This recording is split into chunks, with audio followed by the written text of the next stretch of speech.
Kakasulat mo lang ng isang pangungusap sa iyong diary. Gusto kong kumita ng 10 bilyon. Pero pag yuko mo, napansin mo, may isang diary na kaparehong-pareho sa paanan mo. Ngunit nang makita mo ang nilalaman nito, natulala ka. Nakasulat doon, mahal kong lolo. Sa mga naiwan mong gamit, natagpuan ko itong notebook na napangalagaang mabuti. Nakita ko ang iyong ideya. Isa ka talagang henyo. Ang teknolohiya ngayon, ay kaya nang magpadala ng ilang bagay sa nakaraan. Pero may isang malaking problema sa teknolohiyang ito. Sobrang mahal kasi, para mabago ang sobrang hirap na sitwasyon ng pamilya natin. Napagdesisyonan kong gastusin ang lahat ng aking ipon. Para padalhan ka sa nakaraan ng isang answer notebook. Answer notebook, katulad ng question notebook na iniwan mo. Pareho silang may 100 pahina. Ang bawat pahina ay katumbas ng kaukulang pahina sa notebook mo, na sumasagot sa mga tanong na nakasulat sa question notebook. Ang pahinang ito na tinitingnan mo ngayon, ay ang sagot sa tanong sa unang pahina ng question diary. Saan makakakuha ng unang malaking kita? Sa kasaysayan, 3 araw pagkatapos mong isulat ang pahinang ito. Isang maliit na gulo ang sisubog sa hilagang bahagi ng mundo. Ang lokasyon ng gulo ay eksakto sa sentro ng rehiyon kung saan nagproproduce ng langis. Kaya naman biglang tataas ang presyo ng langis sa buong mundo. Mula sa $30 bawat bar aisles ngayon, sisipa ito sa $150 bawat bar aisles pagkatapos ng 21 araw. Kung paano eksaktong kikita ng pera, hindi ko na siguro kailangang ituro pa sa'yo, di ba? Isang huling bagay, tandaan mo, huwag mong basta-bastang bubuklatin ang mga susunod na pahina ng notebook na ito. Kailangan mo munang isulat ang tanong sa sarili mong notebook, bago mo tingnan ang katumbas na pahina sa answer notebook. Dahil kung sisilipin mo kaagad ang mga susunod na pahina, magiging blanko ang lahat ng susunod na pahina ng notebook, at hindi ka na makakatanggap pa ng kahit anong sagot. Tandaan mo yan, tandaan mo. Natulala ka habang nakatingin sa 2 diary sa iyong harapan. Hindi maipaliwanag ang iyong pagkagulat. Hindi mo ito malilimutan, model. Mayroong kasagutan. Talagang may isang inapo na tumugon sa kanyang kahilingan. Inadalhan siya ng isang talaarawan mula sa hinaharap. Sobrang imposible nito. Kinuha mo ang iyong cellphone. Mabilis mong tiningnan ang mga balita sa buong mundo. Ang buong mundo ay payapa. Wala man lang bahid ng anumang paparating na digmaan. Ang presyo ng crudo sa pandaigdigang merkado ay tumutugma sa sinabi sa talaarawan. $30 bawat bar aisles. Kung ayon sa nakasulat sa talaarawan, tataas ito sa $150 bawat bar aisles sa loob ng 21 araw. 5 beses ang itataas. Halos hindi ka panipaniwala, ngunit ang talaarawang nasa harap mismo niya ay patuloy na nagpapaalala kay Chiguang. Totoo ito. Hindi ito isang panaginip. Taya ang lahat ng yaman niya sa International Crude Oil Futures Market. Isang malaking sugal. Ngunit paano kung hindi tama ang impormasyon sa talaarawan? Kung ganoon, mauubos ang lahat ng pinaghirapan niya. Sa huli, dahil sa pag-aalinlangan, nagpa siya kang subukan ulit ito. Upang makita kung ang talaarawan ng mga sagot mula sa hinaharap ay naglalaman ng tumpak na impormasyon. Binuklat mo ang 2 pahina ng talaarawan ng mga tanong. Kinuha ni Chiguang ang panulat at nagsulat. Paano ko malalaman kung totoo ang sinasabi mo? Sumulat ka ng ilang balita na hindi pa nangyayari. Patunayan mo sa akin. Pagkatapos isulat iyon, huminga ka ng malalim. Kinuha mo ang talaarawan ng mga sagot at binuklat ang kasunod na pahina. 2 pahina. Titingnan ko lang ang mga balita sa kasaysayan. Para mapatunayan ko sa iyo. Mamayang 3:29 ng hapon sa karagatan ng rehiyon ng Hokkaido, Japan. Magkakaroon ng magnitude 9 na lindol. Pagkatapos basahin ang nakasulat sa talaarawan, kinuha mo ang iyong cellphone. Eksaktong 3:00 na ng hapon ngayon. Nag-search ka ng balita, wala kang makitang anumang pahiwatig, model. Nanabik kang naghintay ng kalahating oras. Sa patuloy mong pag-refresh, nag-post ang account ng China Earthquake Network ng pinakabagong balita. Ayon sa pagsusuri, ngayong hapon, 3:29, sa karagatan ng Hokkaido, Japan, longitude 142.20. Sa rehiyon ng latitude na 45.80, naganap ang isang lindol na may lakas na 5.9 na magnitude. Buong lakas mong iwinagayway ang iyong braso. Nangyari nga ang lindol. Eksakto ang lokasyon at oras. Ang impormasyong tulad ng isang lindol. Sa kasalukuyang teknolohiya, imposibleng mahulaan. Nang ganito kaaga, mukhang ang answer diary ay talagang galing sa isa sa mga inapo mo. Na ipinadala mula sa hinaharap. Hindi nagbago ang kasaysayan dahil sa diary na ito. Walang anumang pagbabagong naganap, nananatiling tumatakbo ang lahat ayon sa dapat mangyari. Ito ang pinakamagandang balita para sa iyo. Hindi nagbago ang kasaysayan. Ibig sabihin, tumpak ang mga impormasyon sa diary tungkol sa hinaharap. Pagkalipas ng 3 araw, talagang sisubog ang isang digmaan sa hilaga, at ang presyo ng futures ng International Crude Oil ay aakyat din mula $30 hanggang $150. Ang susunod na hakbang ay ang pagpaplano kung paano kikilos. Sa loob ng 21 araw, pwedeng lumaki ng 5 beses ang puhunan. Kung gagamit ng leverage, mas wala ng limitasyon ang kikitain mo. Ngunit ang lahat ng mga operasyong ito ay nangangailangan ng sapat na puhunan bilang pundasyon. Sa kabutihang palad, 3 taon ka nang graduate sa kolehiyo. At kahit hindi ka pa kumikita ng malaki, may kaya naman ang pamilya mo. Ang mga magulang mo sa Rongcheng, kung saan ka nakatira, ay ibinili ka ng isang bahay at isang kotse para gamitin mo. Ngayong alam mo na ang hinaharap, para mapalaki ng husto ang iyong kikitain. Siyempre, kailangan mong itaya ang lahat ng pag-aari mo. At para naman sa paghingi ng pera sa pamilya mo para sa investment na ito. Hindi mo na isinaalang-alang ang tungkol sa diary mula sa hinaharap. Wala kang balak na sabihin ito kaninuman. Kapag padalos-dalos kang humingi ng pera sa pamilya mo para sa international futures investment, baka pag hinalaan ka pa nila, na biktima ka ng isang telecom scam. Hindi lang sa hindi ka makakakuha ng pera sa kanila, kundi pati na rin ang kasalukuyan mong sasakyan at bahay, ay mahigpit pa nilang babantayan. Kapag pinalampas mo ang pagkakataong ito para mag-invest, ang impormasyon na nasa diary, ay masasayang lang. Ang susunod na pagkakataon para makuha ang unang malaking pera, hindi mo alam kung kailan ulit darating. Dahil desidido ka na, kumilos ka kaagad. Nakipag-ugnayan ka sa bangko, dahil gusto mong isang laagad ang bahay at sasakyan mo. Matapos ang ilang pakikipag-ugnayan, hindi ka nasiyahan sa naging resulta. Ayon sa market value, ang bahay at sasakyan mo ay nagkakahalaga ng humigit kumulang 4.2 milyong RMB. Ngunit isinaalang-alang ng bangko na mahina ang iyong kakayahang magbayad. Kaya sa paggamit ng mga ari-arian na ito bilang collateral, bibigyan ka lang nila ng hanggang 3 milyong loan. At aabutin pa ng hindi bababa sa 1 linggo para sa approval. Para sa iyo, ang oras ay katumbas ng pera ngayon. Malinaw na hindi uubra ang pag-loan. Kaya ang pinakasimple at direktang paraan ay ibenta na lang ang bahay at sasakyan mo. Malakas ang kapangyarihan ng pera at mabilis ang mga ahente. Kaya kinabukasan, ang bahay at sasakyan mo ay may mga nakatakda ng bumili. Ang ari-ari ang nagkakahalaga ng 4.2 milyon ay naibenta sa halagang 4 na milyong cash at pumasok agad sa account mo. Dahil kailangan mo ng pera, mas mababa ang naging presyo ng pagbenta. Pero hindi ka nang hinayang, dahil alam niya na itong 4 na milyon ay isang maliit na panimula lamang. Bigyan ka lang ng isang pagkakataon, at kaya mong baguhin ang buong mundo, at gumawa ng himala habang pumipirma ka sa kasunduan ninyo ng buyer. Biglang tumunog ang cellphone mo. Sinagot mo ang tawag. Narinig mo mula sa kabilang linya ang pakyut na boses ng girlfriend mong si Chenshi. Babe, anong ginagawa mo? Inipit mo ang cellphone sa pagitan ng iyong balikat at baba, habang pumipirma sa kontrata ng pagbebenta ng bahay. Sinabi mong, medyo may ginagawa lang ako ngayon. Bakit, babe? Sabihin mo. Sa kabilang linya, si Chenshi. Halatang wala siyang pakialam sa kung ano man ang ginagawa mo. Patuloy siyang naglamang at sinabing, nakita ko kanina sa mall, babe, isang Gucci na bag. Mura lang, mahigit 20,000 lang. Gusto ko yun. Bilang girlfriend mo, alam ni Chenshi na may kaya ang pamilya mo. At madalas, binibilhan mo rin siya ng mga luxury items bilang regalo sa kanya. Kaya naman ginamit niya ang kanyang paglalamang para makuha ang gusto niya.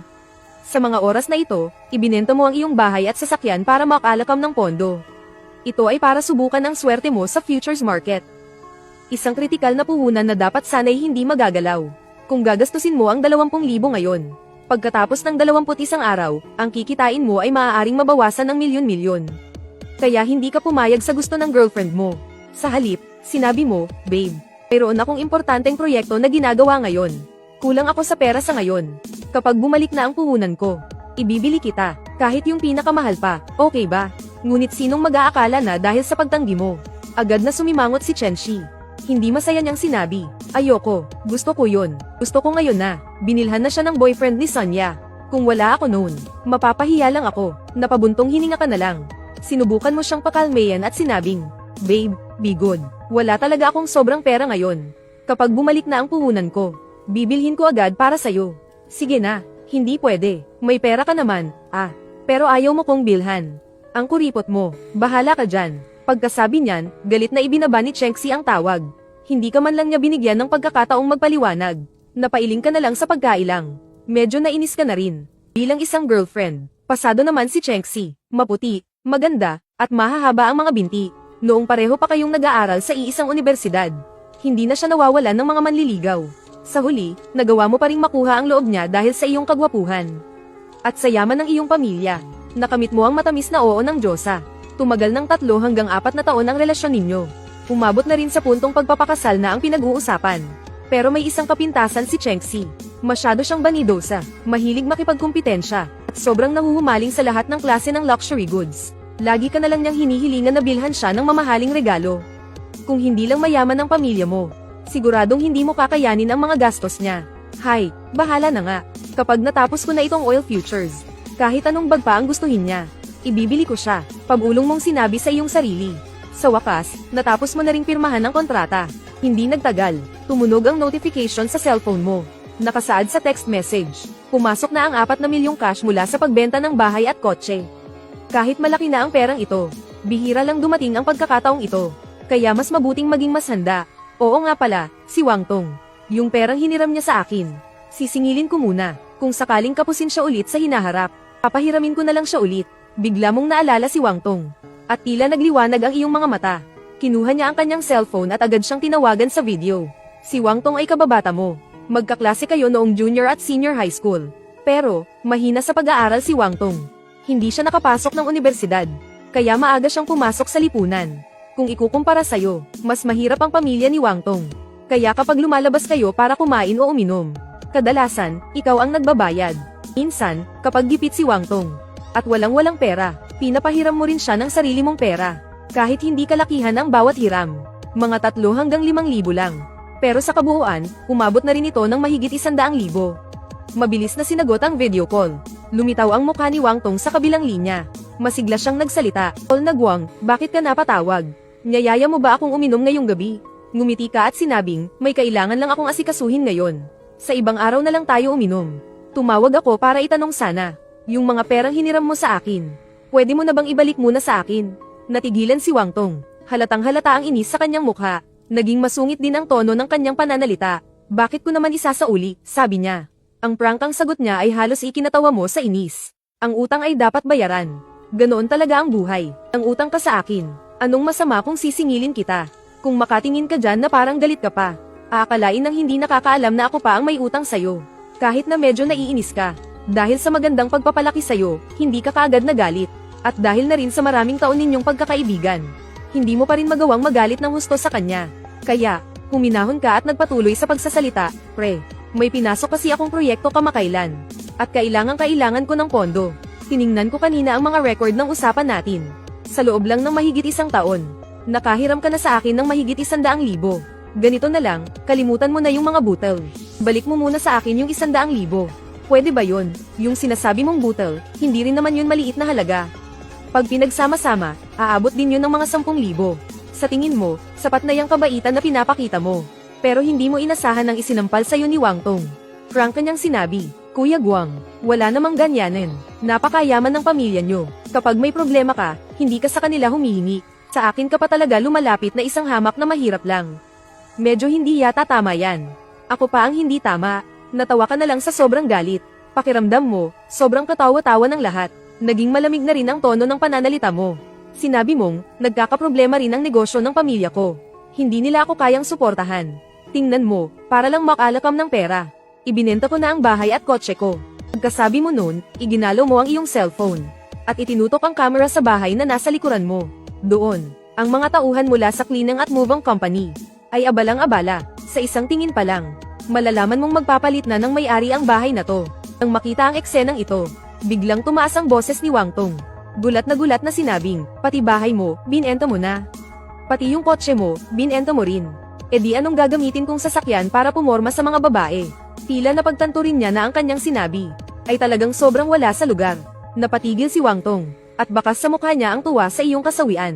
Sinabi niya, Chi Guang, bangkarote ka na ba? Hindi ka umamin o tumanggi. Tinitingnan mo lang si Wang Tong sa screen ng cellphone mo. Sinabing, nakikita mo namang gipit na gipit ako sa pera ngayon.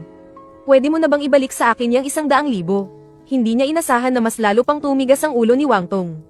Inis na inis siyang nagsalita, Chi Guang. Dahil naibenta mo na ang bahay mo, siguradong bangkarota ka na. Itong 100,000 ko ay kulang na kulang pa rin para sayo. Kaysa ibigay ko pa sayo ang pera, para lang sayangin mo, mas mabuti pang itulong ko na lang sa isang mahirap na tulad ko. Total, sa lahat ng mga taon na ito, magkapatid din naman ang turingan natin. Sige na, tama na ang usapan. Itong 100,000, sigurado ako, na hindi ko na ibabalik sayo. Paalam. Pagkasabi noon, isang kalabog ang narinig. Mabilis at walang alinlangan si Wang Tong. Pinatay niya ang video call nilang dalawa. Naiwan kang tulala sa kinatatayuan mo. Paano nagiging ganito kakapal ang mukha ng isang tao? Kung sino pa ang may utang, siya pa ang matapang. Ang nagpautang, siya pa ang nagmumukhang kaawa-awa. Ano ba naman to? Sa mga sandaling ito, hindi ka na nakakaramdam ng galit. Sa halip, parang katawa-tawa at hindi ka panipaniwala ang lahat. Hindi mo inakala na sa puso ni Wang Tong, ang pinagsamahan ninyo sa loob ng napakaraming taon, ay hindi man lang kayang talunin ng 100,000 piso. Mahuhulaan mo rin naman kung ano ang iniisip ni Wang Tong. Marahil, dahil bangkarota ka na, imposible nang maglabas ka pa ng pera sa hinaharap, para ilibre siyang kumain at uminom, o pumunta sa bar para mambabae. At kung uutang siya ulit sa'yo, dahil wala ka ng pera, siguradong hindi mo na rin siya papahiramin. Kung ganun, para kay Wang Tong, wala ka ng anumang halaga. Kaya naman naiintindihan mo na kung bakit bigla ka niyang tinanggihan. Kahit na mga hulugan pa ito ng pagkasira ng pagkakaibigan ninyo. Tutal, sa lipunang ito, napakahirap talagang singilin ang perang ipinahiram mo sa iba. Kung hindi, bakit kaya napakaraming mga taong ayaw magbayad ng utang? Lalo na't ang perang pinahiram mo kay Wang Tong ay halos lahat bank transfer. Wala kang hawak na anumang kasulatan. Ang hindi lang inasahan ni Wang Tong, ay hindi ka naman talaga bangkarote. Gusto mo lang talagang makalakam ng pondo hanggat maaari, para kumita ng pinakamalaking tubo. Pagkalipas ng 1 buwan, kapag kumita ka na mula sa oil futures, hindi mo alam kung ano ang magiging reaksyon ni Wang Tong. Plano mo na sa oras na iyon, kahit gaano pa kalaki ang gagastusin mo. Kukuha ka ng pinakamagaling na abogado para magsampa ng kaso sa korte, para bawiin ang 100,000 pisong inutang sa'yo ni Wang Tong. Kung kabutihan ang isusukli sa kasamaan, ano pa ang isusukli sa kabutihan? Ang kasamaan ay dapat suklian ng katarungan. Sa ngayon, hindi mo pa mababawi ang perang ipinahiram mo kay Wang Tong. Nag-scroll ka sa screen ng phone mo, at bigla itong huminto sa profile picture ng isa mo pang kaibigan. Si Liang Tao, katulad din ni Wang Tong. Matagal mo na rin kaibigan si Liang Tao, kahit na hindi tulad ni Wang Tong, na umutang sa'yo ng higit 100,000. Pero kung pagsasama-samahin ang lahat, nakahiram din siya sa'yo ng mahigit 10,000. Ang plano mo, ay bawiin muna itong mahigit 10,000 hiniram ni Liang Tao. Tutal, may 1 buwan pa naman. Bago tumaas ng husto ang presyo ng langis, kailangan mo ring magtira ng pera para sa sarili mo, para masigurong may panggastos ka sa araw-araw. Pero ang hindi mo inaasahan, kakasagot pa lang ng tawag, si Liang Tao pa ang naunang bumanat. Shi Guang, nabalitaan kong bangkarote ka na raw. Napa, grabe, ka na lang sa isip mo. Itong issue na bangkarote ka, hula-hula lang naman lahat yan ni Wang Tong. Pero sa loob lang ng ilang minuto, alam na agad ni Liang Tao. Malinaw na si Wang Tong, ang siyang masipag na nagkakalat ng balita sa mga kakilala ninyo. Totoo nga talaga ang kasabihan, ang masamang balita ay mabilis kumalat. Sabi mo na lang sa isip mo nang walang magawa. Si Wang Tong siguro ang nagsabi sa'yo, no? Hindi totoo yan. Tama na ang paligoy-ligoy. Tumawag ako sa'yo, kasi gusto kong itanong, kung pwede mo nang bayaran yung mahigit 10,000 pisong hiniram mo sa akin. Kailangan ko na kasi. Sa kabilang linya, parang inaasahan na ni Liang Tao ang sasabihin mo. Sabi niya, Kuya Guang, hindi ko pa nga nababayaran yung mga utang ko ngayong buwan eh. Katunayan, tatawagan sana kita, para humingi ng tulong. Hay, ano ba naman to? Nanlumo ka. Alam mong para kay Liang Tao, bangkarota ka na. At balak na niyang takbuhan ang 10,000 utang niya. Hindi ka na nagsalita pa. Agad mong pinutol ang tawag. Sadyang nagbabago na ang panahon. Nag-iiba na rin ang mga tao. Galit mong naisip sa sarili mo. Sa susunod na magpahiram ulit ako ng pera sa iba, gagaw na ako. Maghintay lang kayo. Wala pa akong panahon para harapin kayo ngayon. Kapag natapos ko na tong oil futures trading, sisiguraduhin kong ibabalik nyo ang perang hiniram nyo sa akin. Hanggang sa huling sentimo, pati na ang interes. Alam mong kahit tawagan mo pa ang iba, wala ka ring mapapala, kaya tinigilan mo na ang pangangalap ng puhunan. Sa halip, ginamit mo ang perang hawak mo para simulan ang pag-trade ng oil futures. Binuksan mo ang isang foreign investment app at pumasok ka sa trading interface ng oil futures. Dahil hindi pa nagsisimula ang gyera, mapayapa pa ang sitwasyon sa buong mundo. Ang presyo ng crude oil futures ay napaka-stable.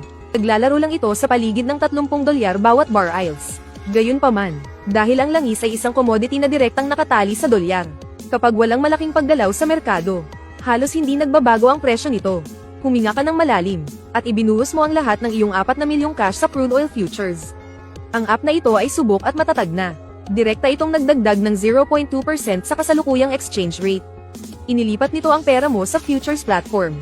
Dahil mayroon kang mapagkakatiwalaang source ng impormasyon, mas lalo mo pang tinaasan ang pusta sa pamamagitan ng paglalagay ng napakataas na leverage. Eksaktong 50 beses. Ito ay isang tunay na sugal kung saan buhay at kamatayan ang nakataya. Sa isang bahagyang paggalaw lang, posibleng ma-force liquidate ang iyong futures account. Pero sa sandaling sumiklab ang digmaan, ang presyo ng crude oil futures ay tiyak na sisirit pataas na parang isang rocket. Tanging sa mga ganitong sitwasyon lang, kung saan mayroon kang sigurado at secretong impormasyon, saka ka lang pwedeng gumamit ng ganito kataas na leverage. Kung hindi, siguradong mauubos ang lahat ng iyong puhunan. Kahit na gumamit ka ng 50 beses na leverage para sa isang major commodity tulad ng crudo, masyado pa ring maliit ang puhunan ni Chiguang. Matapos itong ipasok sa futures market, ni Titing na alon ay wala man lang itong nagawa. Ang presyo ay nanatiling stable gaya ng dati. Ang susunod ay ang maghintay na lang sa pagsiklab ng digmaan kinabukasan. Ang pag-abot sa pinakamataas na presyo ng crudo pagkatapos ng 21 araw. $150 bawat bar aisles. Katumbas ito ng pag-multiply ng 5 beses sa iyong puhunan. Idagdag pa ang 50 beses na leverage. Pagkalipas ng isang buwan, ang 4 na milyong puhunan ni Chiguang ay magiging 1 bilyon. Kahit na ilang beses mo na itong kinwenta sa iyong isipan, sa sandaling ito, ang isip mo ay tila nalulula pa rin sa mangyayari. Handa na ang lahat, tamang panahon na lang ang hinihintay. Pagkatapos ng 21 araw, panahon na para anihin ang lahat. Dahil sa sobrang pananabik, natulog si Chiguang nang hindi na nagpapalit ng damit. Ipinikit niya ang kanyang mga mata para magpahinga, at tahimik na hinintay ang pagsiklab ng digmaan. Kinaumagahan, 4:00 ng madaling araw. Isang international news flash ang gumimbal sa mga balita sa buong mundo. Ang digmaan sa hilaga ng mundo ay biglang sumiklab. Isang localized war ang biglaang pumutok, at ang tindi ng digmaan ay bigla na lang umabot sa kasukdulan. Ang ibang mga usisero ay nakatutok sa pagbabago ng sitwasyon ng digmaan. Ang paglabas ng mga pinakabagong uri ng armas, pati na rin ang mga live video mula mismo sa lugar ng pangyayari. Pero ikaw, ang iyong atensyon, ay nakatuon lahat sa presyo ng crude oil futures. Dahil ang mga bansang kasali sa digmaan ay mga pangunahing producer ng langis. At dahil sa pagsiklab ng digmaan, maraming ruta ng mga barko ang agad na isinara. Ang resulta ng pinagsama-samang mga salik na ito, ay ang biglaang pagtaas ng presyo ng International Crude Oil Futures. Sa loob lamang ng isang oras, ang presyo ng International Crude Oil Futures ay tumaas mula $30 bawat bar aisles hanggang $39 bawat bar aisles. Isang direktang pagtaas ng 30%. At ang iyong 4 na milyong renminbi, dahil sa maikling pagtaas na ito, sa tulong ng 50 beses na leverage, ay kumita na ng 60 milyon. Habang tinitingnan mo ang sunod-sunod na numerong iyon, bumibilis ang iyong paghinga. Ito ay totoong pera, isang kayamanan na hindi kikitain ng maraming tao sa buong buhay nila.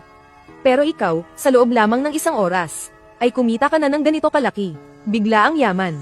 Hindi nito kayang ilarawan ang nararamdaman mo ngayon. Kung ibebenta mo ang iyong futures ngayon, direkta kang kikita ng 60 milyon. Pero hindi ka ganoon katanga. Base sa impormasyon sa notebook, alam mo na ang ganitong pagtaas ng presyo ng crudo ay simula pa lang ng kasiyahan. Hanggang sa paglipas ng 21 araw, kapag umabot na sa pinakamataas ang presyo ng crudo, iyon ang tamang panahon para ibenta mo ang iyong futures. At ay cash out ang lahat. Sa sandaling ito, para kang nakasakay sa isang dahan-daang tumataas na malaking alon. Kailangan mo lang manatili sa tamang posisyon. At nang walang kahirap-hirap, mararating mo ang tuktok na halos imposible para sa iba. Habang lalong umiinit ang sitwasyon ng digmaan, patuloy ring tumataas ang presyo ng crude oil futures.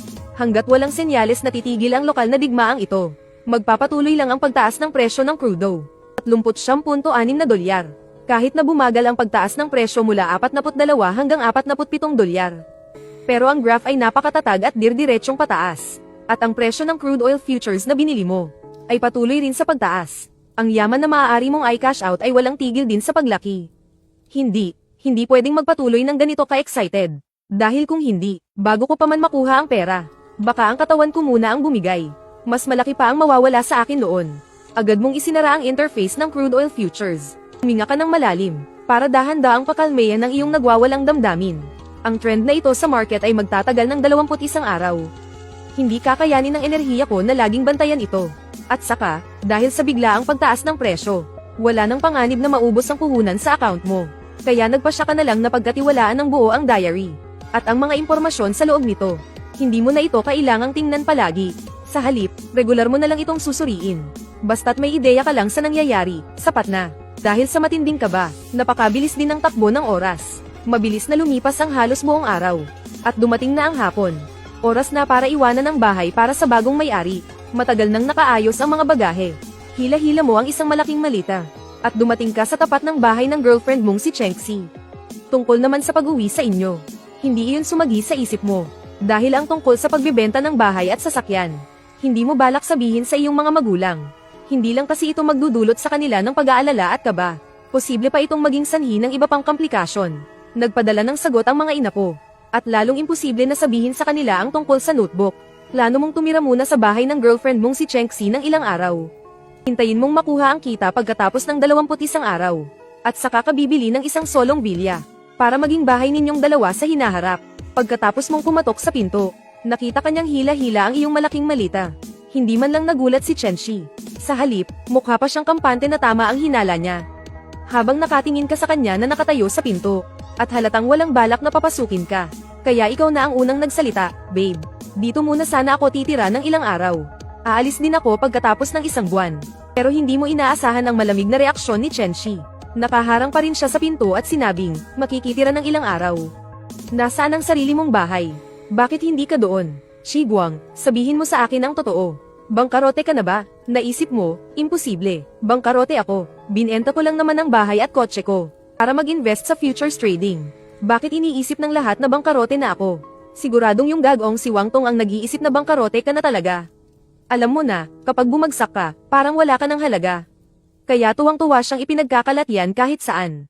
At ngayon, kahit ang sarili mong girlfriend na si Chenxi ay ganoon din ang iniisip. Ang hindi lang nila alam. Sa maikling panahon lang, ang kinita mo sa crude oil futures ay umabot na ng 60 milyon. O baka higit pa, kailangan mo lang sabihin ang lahat ng ito kay Chenxi. At matatapos na ang hindi pagkakaunawaan. Kaya ngumiti ka, at nagpaliwanag, si Wang Tong ba ang nagsabi sa'yo na bangkarote na ako? Sobra na talaga yung taong yun. May proyekto lang kasi ako sa futures ngayon. Hindi ka pa tapos magsalita. Pinutol ka na ni Chenxi at sinabing, huwag mo na akong lokohin. Sinabi sa akin ni Wang Tong na bangkarote ka na raw. Ibinenta mo na raw ang bahay at kotse natin. Kaya pala noong gusto kong bumili ng bag na nagkakahalaga ng 20,000. Hindi mo ako binilhan. Bakit hindi mo sinabi sa akin ang ganito kalaking bagay, na bangkarote ka na pala? Iloloko mo ba ako para pakasalan kita? Para tulungan kitang magbayad ng mga utang mo? Sa panaginip mo, ang mga sinabi ni Chenxi ay tuluyang gumunaw sa iyong mundo. Hoy, teka nga, anong ating bahay? Ang bahay na yon ay binili ng mga magulang ko para sa akin. Hindi pa tayo kasal. Ano naman ang kinalaman mo riyan? At naniloko kitang pakasalan para bayaran ang mga utang ko. Ang pakasalan ng isang gastador na asawang tulad mo. Nagumagastos ng 100,000 piso kada buwan para lang sa mga luxury goods. Kahit hindi pa ako bangkarote, siguradong pababagsakin mo rin ako. Hindi mo talaga inasahan na ang girlfriend mo sa loob ng 3 hanggang 4 na taon. Ang babaeng malapit mo ng pakasalan ay ganito pala klase ng tao. Narinig lang niya ang chismis na bangkarote ka na. At sa kaunting pahiwatig na hindi mo na siya ibibili ng bag, ay agad-agad na siyang nagmamadaling iwasan ka at putulin ang ugnayan ninyo. Sabi nila, hindi lahat ng relasyon ay nakakayanan ng mga pagsubok. Pero hindi mo pa nga nasusubukan si Chenxi. Bumigay na siya kagad.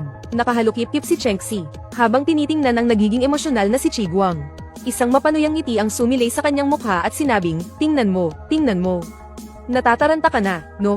Buti na lang sinabi agad sa akin ni Wang Tong na bangkarote ka na. Kung hindi, at nagtagumpay ka sa panloloko sa akin na pakasalan ka. Wasak na sana ang buong buhay ko nang dahil sa'yo. Simula ngayon, akong si Chenxi ay wala nang anumang kinalaman sa'yo. Umalis ka sa harap ng bahay ko. Ngayon din, bago pa man matapos ang kanyang salita, umatras na si Chenxi pabalik sa kanyang kwarto. At malakas na isinara ang pinto. Iniwan kang tulala sa labas. Ang relasyon na tumagal ng 3 hanggang 4 na taon, ay bigla na lang nawala. Dahil lang sa isang chismis na ikaw ay bangkarote. Ang girlfriend na sana'y makakasama mo sa altar, ay iniwan ka ng walang anumang pag-aalinlangan. At ang mga kaibigan mong itinuring mong parang tunay na kapatid, ay bigla na lang ding nagbago ng pakikitungo sa'yo. Kahit ang perang inutang nila sa'yo, ay gusto pang takbuhan ng buong kapal ng mukha. Ang ilan pa nga, kapag nakita ang tawag mo, ibababa agad ang telepono. At pagkatapos ay ibablock ka. Totoo nga ang kasabihan na kapag mahirap ka, kahit nasa gitna ka pa ng karamihan, walang papansin sa'yo.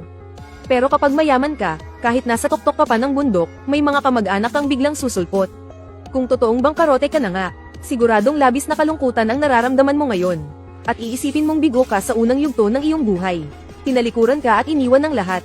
Pero ang totoo, hindi ka naman talaga bangkarote. Hindi lang hindi ka bangkarote, kundi sa loob lang ng isang araw, kumita ka na ng higit 60 milyon, 25,000 o higit pa. Pagkalipas ng 21 araw, yung 25,000 ay magiging simula ng unang tunay na napakalaking yaman sa buong buhay mo. Alam mong kung magpapaliwanag ka lang ng taos puso kay Chenxi.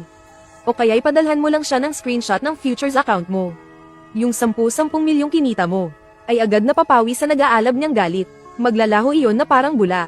At sa isang iglap, siya na ang magiging pinakamabait at pinakamaunawaing girlfriend at fiancé sa buong mundo. Pero ngayon, matapos mong maranasan kung gaano kabilis magbago ang mga tao, hindi mo na alam kung matatawa ka o may iyak. Wala ka ng kahit kititing na ganang magpaliwanag pa kay Chenxi. Hayaan na, dahil sa pagkakamaling akalaing bangkarote ka, nakita mo ang tunay na kulay ng iyong kasintahan at mga kaibigan. Sulit na rin, kahit na wala kang masyadong nararamdaman. Habang nakatayo ka sa baba ng apartment ni Chenxi, sandali kang natulala at hindi malaman ang gagawin. Ang orihinal mong plano, pagkatapos mong may benta ang bahay mo, ay titira ka muna sa apartment ng girlfriend mong si Chenxi. Pagkatapos, kapag pumasok na ang kinita mo sa crude oil futures, bibili kayo ni Chenxi ng isang villa, bilang bago ninyong bahay. Pero hindi mo inaasahan, na palalayasin ka pala ni Chenxi. Kaya ngayon, wala ka talagang mapupuntahan. Sa bahay ng kaibigan, yung mga dati mong matatalik na kaibigan tulad ni Wang Tong. Nang marinig nilang bangkarote ka, lahat sila ay iniiwasan ka. Uuwi sa mga magulang mo. Masyadong komplikadong ipaliwanag kung bakit mo binenta ang bahay at kotse mo. Mas mabuti nang huwag na silang mag-alala pa. Sa kaiisip, ang tanging pagpipilian mo na lang ay mag-check-in muna sa isang hotel. Kahit na ininvest mo ang 4 na milyon sa futures market, mayroon ka pa namang natirang ipon para sa emergency. Hindi ka naman naabot sa puntong sa kalye ka matutulog. Habang naghahanda kang sumakay ng taxi papunta sa hotel, biglang tumunog ang cellphone mo. Nang makita mo ang pangalan ng tumatawag, natigilan ka, si Lin Jing. Kaklase mo siya sa loob ng 4 na taon sa kolehiyo.